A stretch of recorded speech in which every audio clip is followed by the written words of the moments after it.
Good morning, my beloved Kuya, Pastor Jason Mariano.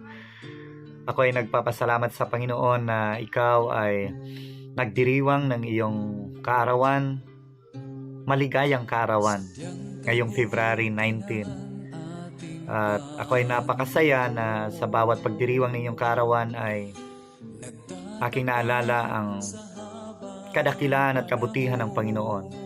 Na sa kabila ng mga pagsubok at problema na iyong naranasan ay ang Diyos ay napakabuti at binigyan ka ng lakas, higit sa lahat naging matatag sa iyong pananampalataya. Gusto ko rin dalhin ang pagbati ang galing kay nanay at kay tatay. Actually, nung nagtawag ako kay nanay kahapon ay nagsabi si nanay na ngayon ay iyong kaarawan. At gusto niyang extend ang pagbati sama na rin ni tatay na wala daw silang maibigay kung ano man sa iyong kaarawan sapagkat ikaw ay malayo, pero sila ay mag-commit na kanilang panahon na magkaroon ng fasting ngayong Sabado para ipag-pray ikaw sa iyong gawain at sa iyong mga panukala pa sa buhay. So tayo napakapalad, nagkaroon tayo ng prayerful na parents simula sa ating pag-aaral hanggang sa ngayon. Naalala ko na bago ikaw pumunta ng CPAC ay ang unang option mo ang unang desisyon mo sa kurso ay IT, Information Technology. At napakabuti ng Panginoon kasi nagkaroon ng scholarship sa music, kaya na-ship sa music ng iyong kurso. Pagkatapos ng 6 na buwan, dahil sa problema, dahil sa kakulangan financial, ay tumigil ikaw sa iyong pag-aaral. At praise God na pagdating ng summer, ikaw ay nag-decide na babalik ulit doon sa CPAC. Ngunit sa pagbalik mo doon ay nag-decide na kukuha ng kursong agriculture sapagkat mayroon tayong sa mananim sa bundok at natutuwa naman si tatay. Pero sa panahon na ng enrollment, bago ang enrollment, nagkaroon tayo ng Sabbath worship doon sa Kabog. At nung sa karanasan natin ay may mga taong nahimok ang kanilang puso, nagbigay ng suporta sa ating financial, ay nakita mo na napakabuti ang Panginoon. At doon mo pinaramdam sa akin na sinabi sa akin na ikaw ay mag-proceed na lang sa theology. Kaya ako ay nagpapasalamat hanggang tayo ay naging working student at napakabuti ng Panginoon na nagkaroon na rin ng suporta sa ating pag-aaral.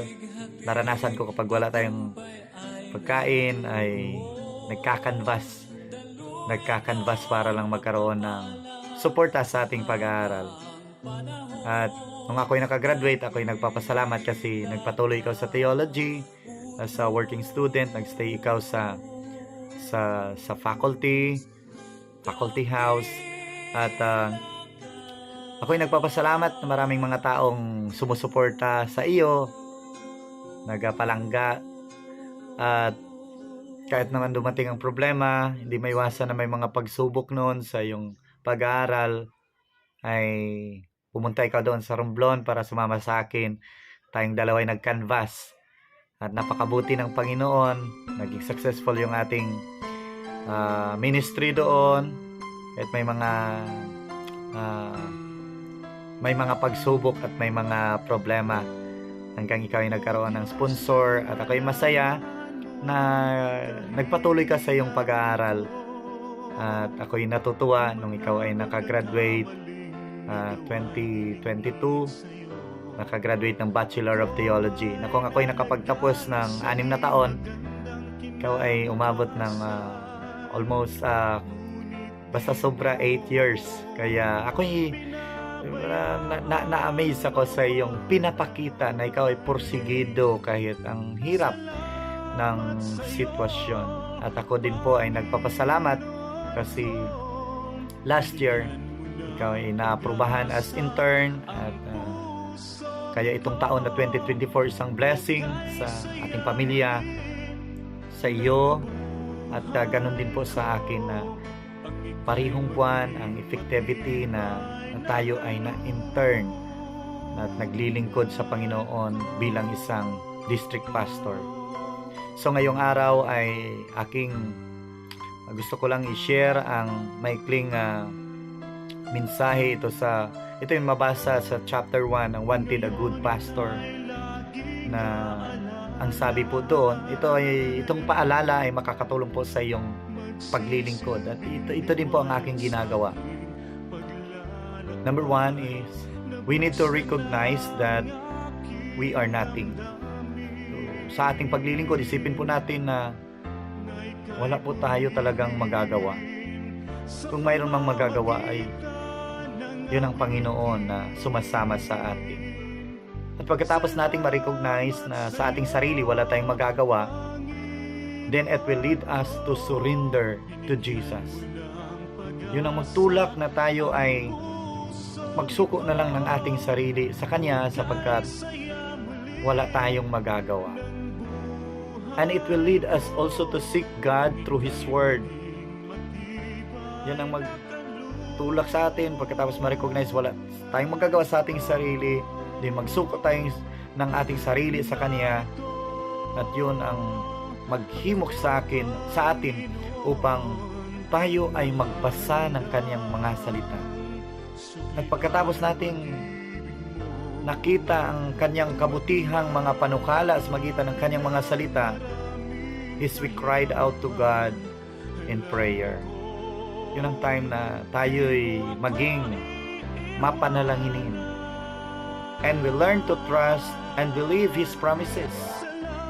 Na sa Kanyang mga salita ay matuto tayong manalig at magtiwala sa Kanyang pangako.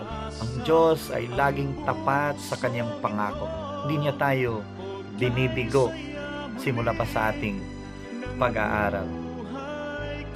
Then, we are free, living a life of service, glorifying our Heavenly Father. Kapag ganun ang ating pamumuhay araw-araw, maging malaya tayong maglingkod at magbibigay kaluwalhatian sa ating Ama na nasa langit. Ang pinaka-importante sa lahat sa ating paglilingkod ay ang ating relasyon sa Panginoon. Ang ating relasyon sa Panginoon. Broken relationship to God will bring a broken relationship to each others. Kaya napakalaga ang ating relasyon sa ating Panginoon. Ayon po sa aklat na ito, sa pagpatuloy, the most important is your relationship to God. Your relationship to God is the foundation. Yun pala ang magiging pundasyon ng ating buhay, ang ating relasyon sa Panginoon. The love, the energy that propels your service. Yung panahon na binibigay natin sa Panginoon ay magiging kalakasan natin sa paglilingkod. Spend your time more with God, and the benefits will manifest in all aspects of your life. No, yung panahon pa lang binibigay natin sa Panginoon na magiging pundasyon ng ating paglilingkod ay ang benepisyo ay mahayag sa buong aspeto ng pagkatao. Kaya lagi tayong manalangin. Ano man ang pagsubok at problema ang iyong maranasan sa iyong ministry, sa iyong distrito, ay magbigay lang ng panahon sa Panginoon. Lumapit lang sa Panginoon sa pamamagitan ng panalangin. Ang ating Panginoon ay mayroong pangako sa John chapter 15 verse 5. Ang sabi doon, abide in me and I in you. For without me, you can do nothing. Wala tayong magagawa kapag tayo'y nahiwalay sa ating Panginoon. So, bilang isang pagdiriwang ng iyong kaarawan sa ngayong araw, ay gusto ko pong basahin ang Numbers chapter 6 verses 24 to 26. Nang sabi dito, the Lord bless you and keep you. The Lord make His face shine upon you and be gracious to you. The Lord lift up His countenance upon you and give you peace. I hope and I pray na ang malakas at malusog na pangatawan ay iyong tatanggapin sa araw-araw. At patuloy na pagpalain ng Panginoon ang iyong paglilingkod, lumago ang iyong relasyon sa Kanya. Anumang mapagsubok at problemang iyong mararanasan, ay matutong manalig at magtiwala sa Panginoon hanggang ang lahat ay ating matagumpayan. Sa muli, happy birthday. God bless sa inyo ni Ma'am Dang sa inyong paglilingkod. Panalangin ko na patuloy kang ingatan ng Panginoon. At sa buong pamilya natin ay aking dinadala ang pagbati ng happy birthday. Maging dito sa distrito ng Bansod ay aking dinadala ang mainit na pagbati at sila ay nag-aantay na sa iyo na makadalaw ikaw dito. Gusto kanilang makita at makasama sa araw ng Sabat. Sa muli, God bless and happy birthday.